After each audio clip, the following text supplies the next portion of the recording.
പിന്നത്തേക്ക് മാറ്റിവെക്കല്ലേ. അതുകൊണ്ട് എന്റെ സഹോദരങ്ങളോട് പറയുകയാ, ആത്മാർത്ഥമായിട്ട് അല്ലാഹുവിനോട് ദുആ ചെയ്തോ. പ്രിയമുള്ളവരെ, അല്ലാഹുവിന്റെ വിശുദ്ധമായ ഖുർആൻ എല്ലാവരും ചോദിക്കും, ഉസ്താദേ ജീവിതത്തിൽ ഒരുപാട് പാപങ്ങൾ ചെയ്തു പോയി, ജീവിതത്തിൽ ഒരുപാട് പാപങ്ങൾ ചെയ്തു പോയി, എങ്ങനെയാണ് ഈ പാപങ്ങൾ മുഴുവനും ഒന്ന് കഴുകിക്കളയുന്നത്? എന്റെ പ്രിയമുള്ള സഹോദര, അല്ലാഹുവിന്റെ ഖുർആൻ എടുക്ക്, 114 അധ്യായങ്ങള്. ആ ഖുർആൻ നീ ഒന്ന് ഓതി നോക്ക്. ഒരുപാട് ചരിത്രങ്ങൾ അല്ലാഹു പറയുന്നുണ്ട്. വെറുതെയല്ല അല്ലാഹു ചരിത്രം പറഞ്ഞത്. അല്ലാഹുവിന്റെ ഖുർആൻ ഒരുപാട് പ്രവാചകന്മാര് ഒരുപാട് പേരുടെ ചരിത്രം പറഞ്ഞു തന്നത് വെറുതെയല്ല. ആ ഖുർആനിൽ ഒരു ചരിത്രം കാണാം. ആരുടെ ചരിത്രം എന്നറിയുമോ? മഹാനായ യൂനുസ് നബി അലൈഹിസ്സലാം. യൂനുസ് നബിയുടെ ചരിത്രം അല്ലാഹു പറയുന്നുണ്ട്. പ്രബോധനവുമായി ഒരു നാട്ടിലേക്ക് കടന്നു ചെന്നു. തന്റെ അനുയായികൾ ഇസ്ലാമിലേക്ക് കടന്നു വരാതെ വന്നപ്പോൾ അല്ലാഹുവിന്റെ അദാബ് ഇറങ്ങാൻ പോകുന്ന സമയത്ത് സുലൈമാൻ നബി അലൈഹിസ്സലാം, യൂനുസ് നബി അലൈഹിസ്സലാം അല്ലാഹുവിന്റെ അനുവാദമില്ലാതെ നാട് വിട്ടു പോകുകയാണ്. അവസാനം അവിടെ നിന്ന് കപ്പലിൽ കയറി കടലിലൂടെ സഞ്ചരിക്കുമ്പോ എന്റെ പ്രിയമുള്ളവരെ, ഖുർആൻ പറയുകയാ, വദന്നൂനി ഇദ്ഹബു മുഗാദിബൻ. അല്ലാഹുവിന്റെ ഖുർആൻ പറയുകയാണ്, ഫദന്നൂനി ഇദ്ഹബു മുഗാദിബൻ ഫളന്ന അല്ലൻ നഖ്ദിറ അലൈഹി ഫനാദാ ഫിൽ ദുലുമാത് അല്ലാ ഇലാഹ ഇല്ലാ അന്ത സുബ്ഹാനക ഇന്നി കുന്തു മിനൽ ളാലിമീൻ. സുലൈമാൻ നബി അലൈഹിസ്സലാം അവിടുന്ന് കപ്പലിലൂടെ സഞ്ചരിക്കുമ്പോൾ നടുകടലെത്തുന്ന സമയത്ത് അവിടുന്ന് സുലൈമാൻ യൂനുസ് നബി എടുത്ത് കടലിലേക്ക് വലിച്ചെറിയുകയാണ്. യൂനുസ് നബി കടലിലേക്ക് വീഴുമ്പോ ഒരു മത്സ്യം വന്നിട്ട് യൂനുസ് നബിയെ വിഴുങ്ങുകയാണ്. നടുകടലിൽ ഒരു മത്സ്യത്തിന്റെ വയറിൽ യൂനുസ് നബി അകപ്പെടുകയാണ്. ആ മീനിന്റെ വയറ്റിൽ കിടന്നിട്ട് യൂനുസ് നബി അല്ലാഹുവോട് പറയുകയാണ്, ഫനാദാ ഫിൽ ദുലുമാത് അല്ലാ ഇലാഹ ഇല്ലാ അന്ത സുബ്ഹാനക ഇന്നി കുന്തു മിനൽ ളാലിമീൻ. ആ മീനിന്റെ വയറ്റിന്റെ അകത്ത് കിടന്നിട്ട് യൂനുസ് നബി അല്ലാഹുവിനോട് പശ്ചാത്തപിക്കുകയാണ്. അല്ലാഹുവിനോട് അവിടുന്ന് ദുആ ചെയ്യുകയാണ്. എന്റെ പ്രിയമുള്ളവരെ, ഖുർആൻ പറയുകയാണ്, ഫസ്തജബ്നാ ലഹു വനജയ്നാ മിനൽ ഗമ്മ്.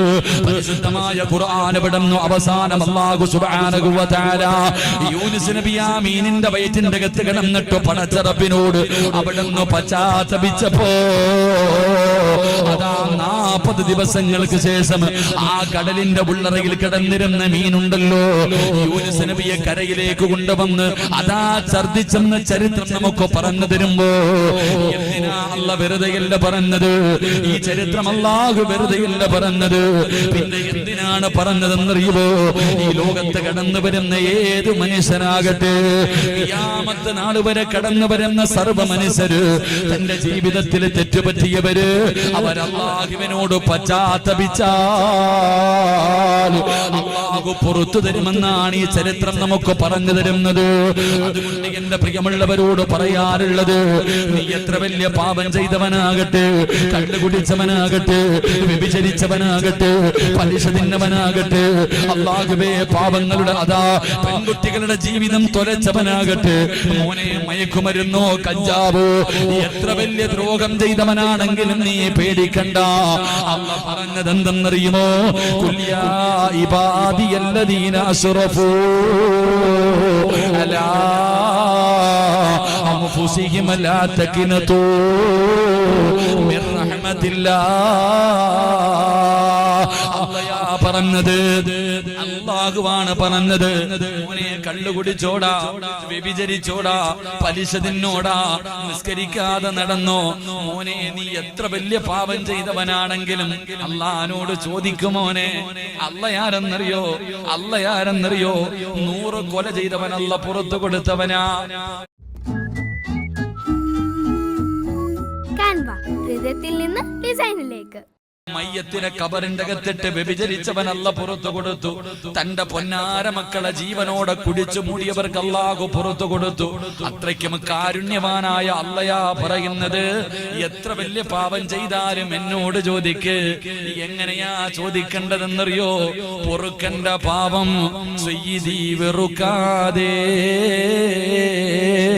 പൊറുക്കുന്നവൻ ആരുണ്ട് നീ അല്ലാതെ.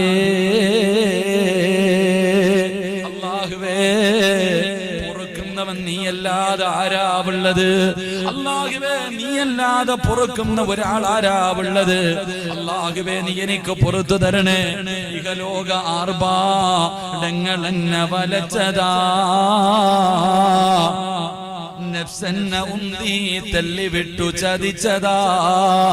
ഈ ദുനിയാവെന്നെ പഴപ്പിച്ച് കളഞ്ഞ തമ്പുരാനെ, ഈ ദുനിയാവാണ് എന്നെ പഴപ്പിച്ചത്. എന്റെ നഫ്സെന്നെ ചതിച്ചല്ലാ, അല്ലാതെ ധിക്കരിച്ചല്ല റബ്ബേ നിന്നെ. എനിക്കറിയാം നീ കാണുന്നുണ്ടെന്ന്, നീ അറിയുന്നുണ്ടെന്ന്. എന്നിട്ടും ചെയ്തത് അഹങ്കാരം കൊണ്ടല്ല, ധിക്കാരം കൊണ്ടല്ല. നീ കണ്ടാ എനിക്കൊന്നുമില്ലെന്ന് കരുതിയിട്ടല്ല. പെട്ടുപോയതാ തമ്പുരാന്, നീ എനിക്ക് പുറത്തുതാ അല്ലാ. ഇന്ന് പടച്ച റബ്ബിനോട് പൊട്ടിക്കരഞ്ഞ തൗബ ചെയ്തിട്ട് പിരിഞ്ഞോ? അല്ല തരുന്ന ഒരു ചാൻസ് ആണ്, അല്ല തരുന്ന ഒരു അവസരമാണ്. ഇനി കിട്ടിയില്ല എന്ന് നിനക്ക് പറയാന്, എനിക്ക് അല്ല ഒരു അവസരം തന്നില്ലെന്ന് പറയാ എനിക്കും നിങ്ങൾക്കും കഴിയില്ല. അല്ലാഹുവേ, ഈ സദസ്സിലിരുന്ന് തൗബ ചെയ്തു പിരിയാൻ ഞങ്ങൾക്ക് നീ ഭാഗ്യം നൽകണേ അല്ലാ. ഭാഗ്യം നൽകി അനുഗ്രഹിക്കുമാറാകട്ടെ. അതുകൊണ്ട് എന്റെ പ്രിയമുള്ള സഹോദരങ്ങളെ, ജീവിതത്തിൽ ചെയ്തു പോയ പാപങ്ങളുടെ കണക്കെടുക്കുകയാണെങ്കിൽ പറയാൻ ഒന്നുമില്ല, നമ്മൾ നരകത്തിന്റെ അവകാശികളാണ്. അതുകൊണ്ട് ചെയ്തു പോയ പാപങ്ങളെ കുറിച്ചൊന്ന് വിലയിരുത്തി റബ്ബിന്റെ മുന്നിൽ ആത്മാർത്ഥമായി ദുആ ചെയ്തിട്ട് നമുക്ക് പിരിയണം. അള്ളാഹു നമുക്ക് ഭാഗ്യം നൽകി അനുഗ്രഹിക്കുമാറാകട്ടെ. ഇൻഷാ അല്ലാഹ് ഒന്ന് ദുആ ചെയ്ത് പിരിയല്ലേ? ഒന്ന്